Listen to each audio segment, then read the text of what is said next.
కూటమి ప్రభుత్వంపై ఫ్యాప్టో పోరాటానికి సిద్ధమైంది. పెండింగ్ డీఏలు 12వ పీఆర్సీ ఐఆర్ సమస్యలపై ఆందోళన చేస్తామని ఫ్యాప్టో చైర్మన్ లంకపల్లి సాయి శ్రీనివాస్ తెలిపారు.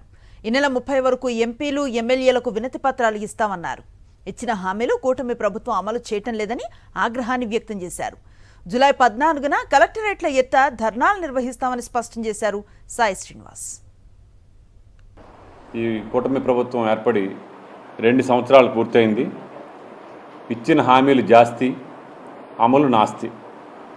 అయితే మాకు ఇచ్చిన హామీలు అయితే సిపిఎస్ రద్దు చేస్తామనే హామీ కానీ, అదేవిధంగా టెట్ విషయంలో మాకు వచ్చినటువంటి ఇబ్బంది పరిష్కరించడంలో కానీ, 12వ పీఆర్సీ నియామకంలో కానీ, 11వ పీఆర్సీ బకాయిలు కానీ, 4 డిఏలు పెండింగ్లో ఉన్నటువంటి వాటి బకాయిల విషయాలు కానీ, ఎన్నింటి యొక్క ఆర్థికేతర సమస్యలన్నింటి పరిష్కారానికి ఏ విధమైనటువంటి స్పందన లేని కారణంగా ఇప్పటికే అక్టోబర్ నెలలో గత సంవత్సరం అక్టోబర్ నెలలో పోరుబాట అనే కార్యక్రమాన్ని నిర్వహించి ఒక నిరసన కార్యక్రమాన్ని తెలియజేశాం ప్రభుత్వానికి. కోరేది ఏమిటంటే 12వ పీఆర్సీ కమిటీని నియమించడంతో పాటు 30% ఐఆర్ ప్రకటించాలి అని చెప్పి ఈ ప్రభుత్వాన్ని మేము డిమాండ్ చేస్తూ ఉన్నాం.